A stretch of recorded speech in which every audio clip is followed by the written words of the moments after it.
Jang Jieshi oxir yordam evetdi. Eng yangi qurollar bilan jabdungan 6 diviziya askar kelyotdi. Bularni yaponlar bilan bo'layotgan qonliq urushning ichidan ajirtib atayin evetgan edi. Bu vaqtda Jang Jieshi inglizlarning ishtinining puchqiga chaplashib, ulardan Yaponiyaga qarshi Birmada urush maydoni hozirlanishini tilab yalvorotdi. Shundaq qilganda uzluksiz g'alaba qilib, tez suratda ilgarilayotgan yapon askarlarining chami ostida mijilib ketib borgan yuzini qutqizib olaydi. Bu 6 diviziya askar Turkistonning chegaralariga yaqin kelganda, Turkistonlik chegara qo'g'ilg'ich qismlar tarafidan to'sib qilindi. Ular o'zlaricha Turkistonlik chegara qo'mondonini ko'ldirlatmoqchi bo'lishdi. Aralardan bir qo'mondon chiqib, Turkistonlik qo'mondonga: "Biz faqatla u ruslarning yalaqini yalab kommunistlashib ketgan Shinshiseyning adibini berib qo'yish uchun keldik. Vataninglarni kommunistlardan irg'dab berishdan boshqa g'arazimiz yo'q", dedi. "Avval o'zinglarning vatanini qutqizinglar kommunistlardan", dedi Turkistonlik qo'mondon mansitmaslik bilan. "Ikkisi bir ish.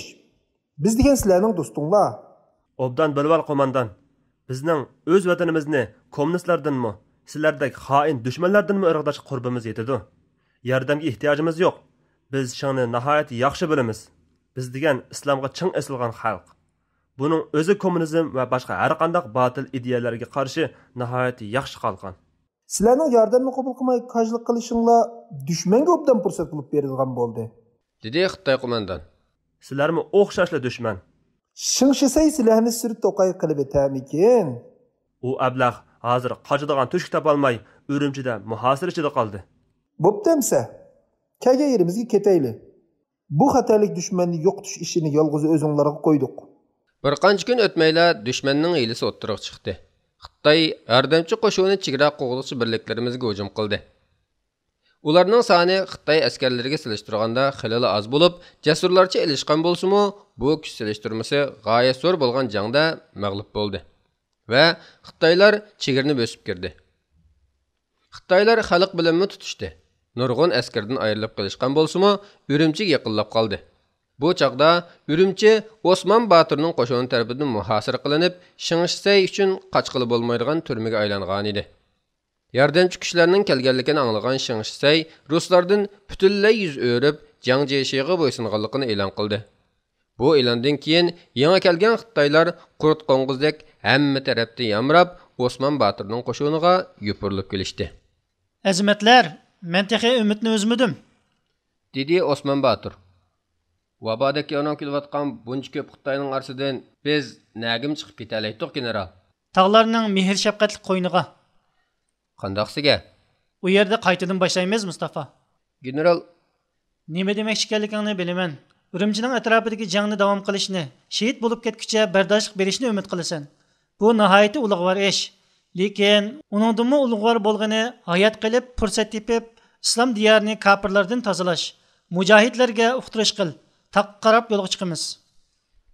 Yardallarimizni, shehidlarimizni va ular bilan birga qayg'umizni ko'tarib, taqqa qarab yo'lga chiqdik.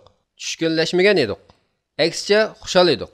Chunki dushmanni yengolmagan bo'lsak-mu, xili ko'p talofatga uchratdik. Nurg'un odamini yo'qotdik. Xili ko'p chiqimdor qildik. Bizning shavkitimiz bo'lsa, sunug'ini yo'q. G'ayratimizmi suslab qolgani yo'q. Tog'lar savirlik va subatlik azimatlarning yuzlaridan balqigan nur bilan yangi tongni kutib oldi. Quram toshlar ustida namoz saplari tuzildi. Takbir sadolari jilg'alarni qopladi. Manevrlar yangi boshdan boshlandi. Kulkilik bir xabar yetib keldi. Jang Jieshi o'zi yordam qilib qutqizgan Shinshiseyni vazifadan ilib tashlab, Sharqiy Turkistondagi raislikka Wu Jongshin ismli boshqa bir Xitoyni tayinlabdimish. Bu xabarni anglagan Osman Batur kulimsirab turib: "Sahib bo'lmagan narsasini loyiq bo'lmagan birlarga tartoq armag'an qilishib ketgani. Vatanimiz xuddi ularning dadasidan qolgan itizlikdek", dedi. Yangi kelgan bu Wu familiyalik qattiq qo'l, rahimsiz biri edi. Yangi o'ltirgan bu mansab taxtini mustahkamlash uchun qo'lidan kelgan har qanday vahshiylikni qilish bilan ishini boshladi. Bu qattiq qo'l siyosatlarining tunji qadamini Turkistondagi o'qimishli kishilarni yo'qotish bilan boshladi. Yozg'uchi, shoir, ulama, hatto burun qo'liga qurol ilib boqmaganlarmi omon qolmadi. Dahshatlik dar maydonlari hozirlandi. Bu vaqtdagi qo'rqinchli xabarlar vatanimizning har tarafiga yayildi. Tog'ning havosini perishonlik qoplab ketdi. Mansur Durg'a Xalqning ruhini o'ltirmoqchi bu zolimlar. dedi. Kallasi ochiq kishilarni xuddi qo'y bo'g'izlagandek bo'g'izlayotidi. Dedim meyslangan holda. To'g'ri deysan. Din va esil fikr millatning vijdonidir. Bu ablahlar mushunda qilib daraxtni yiltizdan quritmoqchi. Mansur Dorg'a ko'z yoshlarini tuta olmay yana. Men taniydigan bir shoir bor edi. İnqilob haqida, kelgusiga umidvor qarash haqida she'r yozgan, dedi. Menmo bir olimni taniydim. Tuman ichida yo'lini topolmay qolgan yoshlarga islomni o'zgacha ta'sirli usulda tushuntirib, aql ko'zlarini ochgan edi. Maktablarda o'qiyotgan kichik bolalarni namoyishlarda zafar marishlarini to'lg'anligi uchun dar maydoniga so'rab opirishdi. Quchqitki bovuqining yig'isini chiroyli gaplar bilan to'xtashga tirishayotgan cho'lpon kirib keldi va u ziyolilarning u yerda nima ishi bor? Qo'liga qurol ilib, tog'larga chiqib mustaqillik jangiga o'zini atay olmagan ziyolining o'qiganning nima foydasi? Haqiqiy ziyoli emas ular, dedi. Men afsuslangan holda. O ziyolilar, o'limalar o'zirlik hisoblanadi. Xalqimizning ularning vaz-nasihatlariga ehtiyoji bor. Ular tog'i toshlar orasida qurol ko'tarib jang qilganlar bilan o'xshash vazifani ado qiladi. Hatto ularning jang maydoni texim xatarlik. Ko'rmadingmi azizim?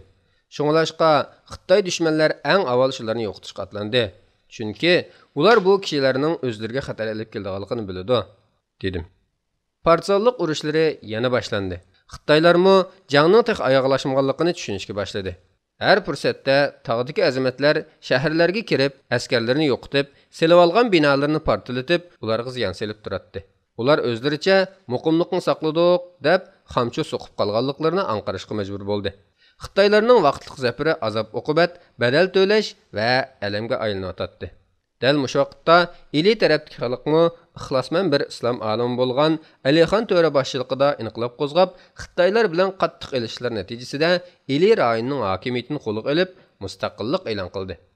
1944-yil noyabrda Alixon To'ra Sharqiy Turkiston Jumhuriyatining raisligiga saylandi.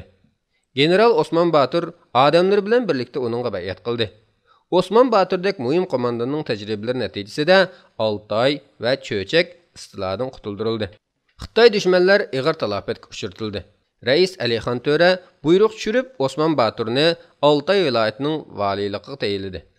Alixon To'ra bu zafarga o'zi yolg'iz erishmagan edi. Sharqiy Turkistonni Xitoylardan tozalash sharti bilan ruslarning ko'p miqdorda qurol-yarog' yordamiga erishgan edi. Bu Xitoylarni tozalash uncha osonga to'xtamadi. Taslim bo'lishmay jahillarcha tirkishishdi. Turkiston islom qo'shiniga jangchilar to'xtamay qitilib turdi. Xalq jabr-jafo va parishonligining kaynidan ruhlanib, qaytadan umidga to'ldi. Lekin Mansur Dorg'a zafar qozonyapmiz, lekin men yanada ansirayapman, dedi. Ansirashga hojat yo'q. Muvaffaqiyatning bileklarimizning kuchidan kelganligini bilib oldik, dedim javoban.